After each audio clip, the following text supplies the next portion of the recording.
us to talk about why we came, what your reaction to the talk this morning in the workshop, and instigate a conversation, a discussion, and activate the senses.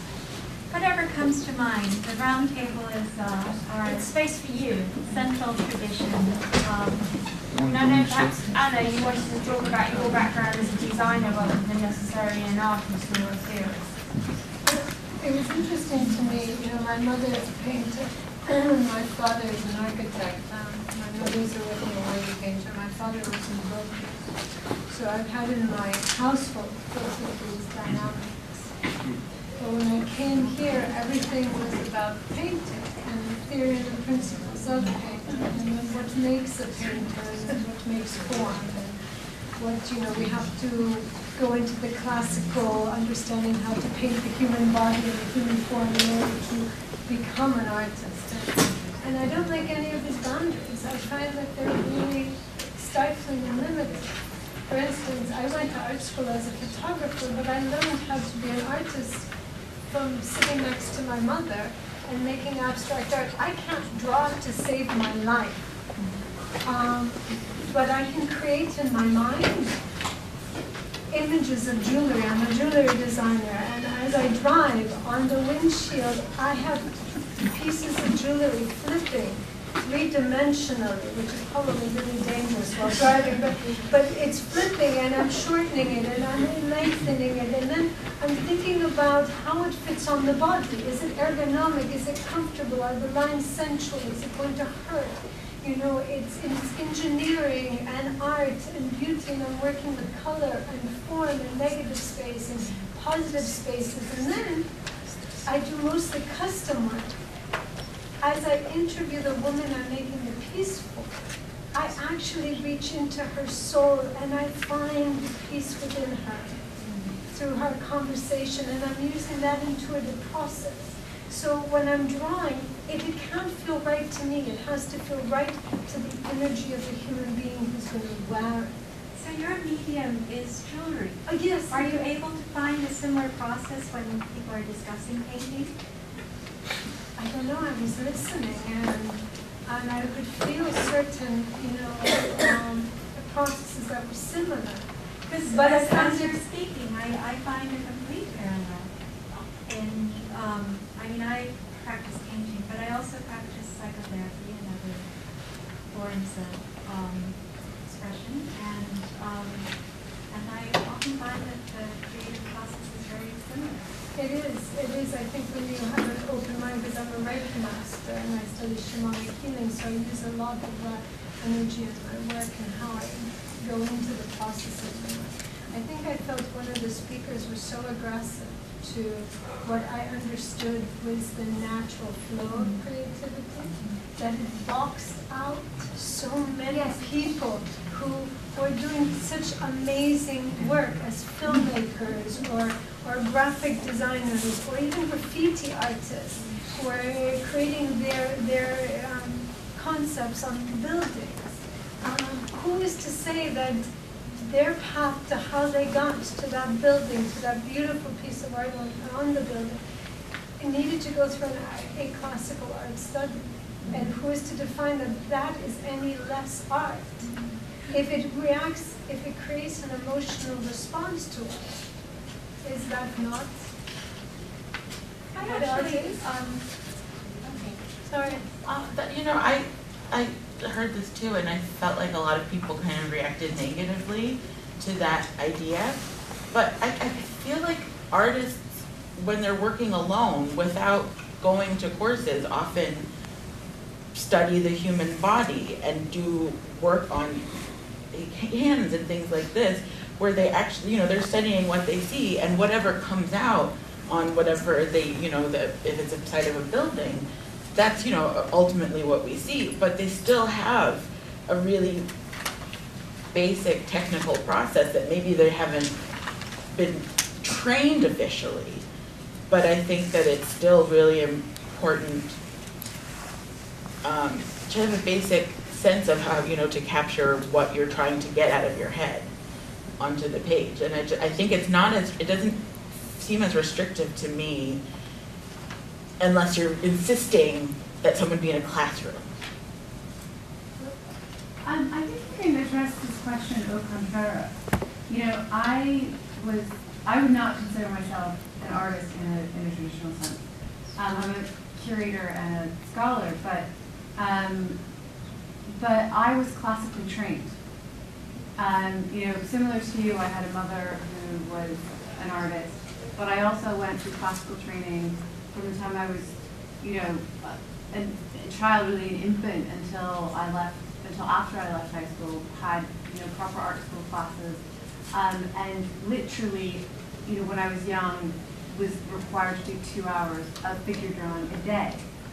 So, but that doesn't make me an artist. Just because I can draw a figure well doesn't make me an artist. So, you know, or I can recognize form. You know, there is that, if you want to address it in terms of Cloakroom, there is that sixth sense that I could be an artist, I could develop that as a way of expressing it. I use that intuition in a different way, but I don't think that makes me an artist. You know? What makes an artist? I think that's a very difficult question. I think it's a matter of expressing a perception. What Frank said, which was very interesting, was an inner necessity, the need To create. the need. You can't live without that. That is your sense of being. I can't, if I don't create, I can't create. I thought that the main controversy of that whole thing was, you know, the educated artist and the uneducated artist. And I'm an electroacoustic composer and an artist of sorts. And I have a very classical background in terms of composition. I use classical theory composition using sounds from the environment and industrial sounds as the orchestration as opposed to traditional instruments. But in the electroacoustic world, you know, my music's been all over the place. I've been to like a lot of international performances and stuff like that. Well, what happens is electroacoustic composition is a major school of composition in most universities throughout the world. But what happens is many, I would say, probably safely say, the majority of people teaching electroacoustic composition are computer programmers. And what they feel is obliged to compose music because they're teaching electroacoustic composition. And many of these computer programmers lack a musical background, classical training, and all that. The result is that there is a tremendous controversy over what is valid. And in the adjudication of which music is to be performed at these international conferences, what happens is you have these classical background people and you have these non-classical background people adjudicating music, and then you go to these performances, and you're talking about 3 performances a day, 5 pieces each performance for 5 days or 3 days. And what you hear is a lot of horrific music. Now, so. Isn't that a judgment? Well, now this is the point. This is exactly the point. Is that a judgment? From the point of view of a classically trained person who is saying that this is horrific music, it is a judgment. It absolutely is. On the part of, and to deprive the computer programmer from experimenting with composing music, is that a valid thing to do? Is democracy a valid way of the criteria for evaluating what is good, what isn't good? On the other hand, I am an artist. I studied life sculpture, but it has no bearing whatsoever on my art. Does that make the sculptures that I create, they're kinetic sculptures constructed with industrial control, stuff like that, does that make those invalid? If you evaluated those based on the criteria of sculpture, you know, high quality, great sculpture, I personally don't think that my sculptures fit within the category. Does that make them invalid? Could we make a baseline that anyone who feels that they are an artist, that the common thread is such a curiosity to understand the world that needs to be manifested through whatever form we choose to manifest it in. And whether or not, and that I think what makes an artist is someone who's constantly curious. I've never met an artist as an introvert or an extrovert who says, I'm not curious about going depth further in this book or this philosophy or whatever that's manifesting, you know, the inspiration for my art. I just wanted to say that making sense is about making art accessible and open for everyone. I felt disheartened this morning because I felt I was being excluded from this classification of being an artist or great art. I thought it wasn't applicable to me, which is the contrary to what we're trying to do with this movement we have founded. The definition of an artist and the definition of good art or bad art, all those judgment categories are useless to me. What I am only concerned about is the space and the availability of materials and getting down to what I know is creation that comes from my soul. There's a lot of talk about, you know, what makes good art and bad art and all that stuff, but it's all really for other people to be engaged in and to talk about and come to some kind of agreement among themselves what it is. But artists are at work. Artists are at work creating, and they know when they're not up to their own caliber, and they also know when to stop their creation and move on to the next. And also in return to digest what happened during the workshop. I mentioned in the other earlier on. I know that Jack has some things to say. And also the other workshop members may still be present. Hope so. There was a discussion towards the end of that workshop, but feel free to share your drawings or Feedback to the group. any experiences you've had. I'd be particularly interested to hear news on how your different senses may have been stimulated. Well, in terms of the labyrinth making workshop, is an experiment. It's something I've never done before. And to be honest with you, if I had to do over again, I might do it a little bit differently. But the idea was that a group would lay out a grid on the floor and then use a pattern that had been created in advance to figure out where to put the tape on the floor, given each square, which was divided up in the grid, so that each person could contribute their section of the labyrinth, which we did get built. We did walk it, and then we walked it a second time with reduced access to sound and light. And the experiment was to capture words of people before they walked the labyrinth, just whatever was going on in their mind. Then to capture words and have everybody write a few words after they'd walked the labyrinth once. And then a third time after turning the lights off and letting people go one at a time through the labyrinth with noise-canceling headphones and a black light flashlight. The lights were off, so the only thing you would see would be the lines of the labyrinth, and you walk it much slower and with less interference from other things. In other words, a more focused, intentional walk. And so we were going to create word clouds, and we actually have well, it's stuck up there, but we have the words that people wrote down. And you know, my thought would be, my theory was, the words beforehand would be all over the place. After walking the labyrinth, there might be more clusters of similar types of words, I think. And then after doing it the third time, there would be a lot of similarities between the words.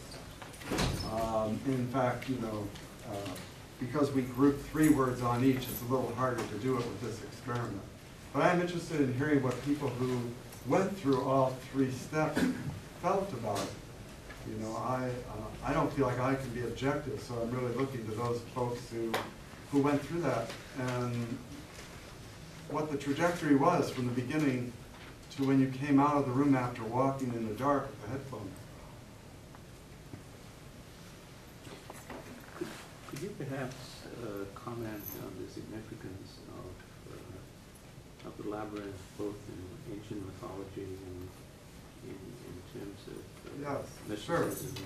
Well, and just so you know, my background, I run a public art organization out of St. Paul, Minnesota, and we publish a magazine, Public Art Review. The latest issue is dealing with healing in public art. And I've been thinking about public spaces that offer healing opportunities and did a little research into labyrinths and created a temporary labyrinth for a festival last month in the Twin Cities. And of course, labyrinths have been used for many centuries, adopted by different cultures around the world and different religions for different ritual purposes. And it's for the most part a meditative or intentional kind of walking. And the theory behind it is a labyrinth different from a maze, I just want to clarify. In a maze, you have choices to make. In a labyrinth, there's only one path to follow. So if you notice on the floor, there's really only one path that goes into the center and then back out again. And in this case, it goes back out a different way rather than the way you came in. And that's so more people could walk the labyrinth. This one happens to be square, many are circular. They take many forms over the years. But the point is, when you're focusing on the walk, your mind is getting rid of the other things you might be thinking about. In order to focus your mind on following the path, especially when it's turning, it actually releases a certain amount of stress or a certain amount of thoughts, or by the end of the labyrinth you should feel less stress, more relaxed. So they're used in healing gardens and at hospitals and in religious places around the world. Thinking of what way it could apply to contemporary culture or a group process, really I wasn't sure what the results were. Does anyone have any response or reaction to interrogating the? In the setting up of the labyrinth, there was a coming together of the group, and we were all doing the same thing. So we were all identifying with each other, and there was a release of like the individuation thing of a group of strangers all getting together in the same room, you know. And then for myself, the following of the labyrinth with the lights on the first time,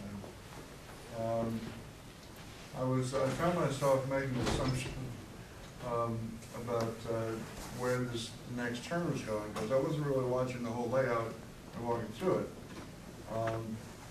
But by the end of the labyrinth, I was paying attention to where I was going, and got out without tipping over.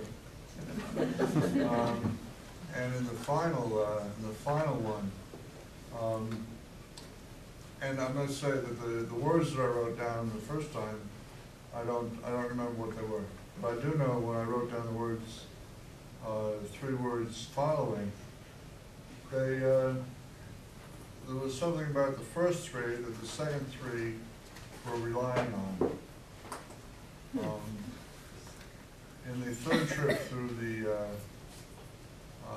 labyrinth with headphones on, so there was no other sound, and holding that LED light so you can see the boundaries and take it. When I left the room, there was a peculiar warmth on the inside of my head. I had to describe it, but there was a definite sensation, whether it was an endorphin kind of manufacture in my head or whatever, but there was have a metaphysical or a spiritual presence or peace, I guess, and that's where I could end with that. Thank you. One more comment about the lavender workshop. Well, I had, I think, an interesting and transformative experience in the sense that when I began with associations to, probably to the maze, so it was incorrect. So to the Minotaur, to Ariadne, the threat, which perhaps more theoretical kind of associations. And then in the last walk, with sensory deprivation, it was completely different. The words I wrote for that were relaxed, calm, peaceful. So for me, it was quite a change. Also a change in registers from thinking about something to as was experiencing it. So that was my take on that. Thank you. And one of our biggest questions is how can we disseminate the knowledge and the method and the insight that we can create as a community? How can we spread that to the world and to different fields outside the art world? And how can one distinguish? And should there be a line? And if so, how can we change that, or change it, or readjust it, or I won't say deconstruct. I was going to say deconstruct, but then I'm thinking what Frank was saying about deconstruct, and might be the wrong word to use. But how can we expand this? How can we talk to other people outside this close group? There's many different types of interdisciplinary art presentations as possible, and could be useful in evaluating effectiveness and really broadening up an audience to arts in general. Yes. My thing is kids right now, but how about partnering with various, I know the Guggenheim has a Learning Through Arts, very extensive. I think there's one here at the Met. There are several New York organizations to partner with organizations that might bring this kind of experiential experience into the schools, or an online perhaps component that art teachers or core teachers in schools could access. We've actually had, our forums have been to invite the audience to participate. In fact, you're both the audience and the presenters and delegates. And last year, for example, David Black ran the Tunisian collaborative painting sessions where most people who were painting had never painted before. Only about 3 of us were painters, and so it was an opportunity for people to have an experience. Yes, what I worry about is that it was a profound experience, the Tunisian collaborative painting workshop. It was a profound experience, this labyrinth. I did it. It was profound for me. I found it frightening, actually. But how can these experiences be open for everyone, not just an elite selected few who have the privilege to come to these events? Maybe it needs to happen in non-art institutions. Just as an idea. And partner with public space. And I think when you partner with public space, you can bring in a lot of more interdisciplinary, artists and creators. You can bring in urban planners, architects, and then I would also suggest really looking at the community that you want to serve. So I would look at cross-cultural, cross-economic, seeing again what's happening in the other communities within this region. What are they doing? And asking them to come in Because I think a lot of these things are happening, it's just not cohesive. People are talking to one another. We live in these intellectual ghettos. So how do we bring people together in the best way? I think is bring it into one public space and say, you know, let's focus all in 18 months to use this one public space and use it for a festival. You know, like I just opened up Facebook and I saw that there's a performance art 4-day festival in Boston. So somehow they managed to get it all together. So I'm sure that it can be done in a lot of different cities. Or, you mean like Glastonbury? Yeah, exactly.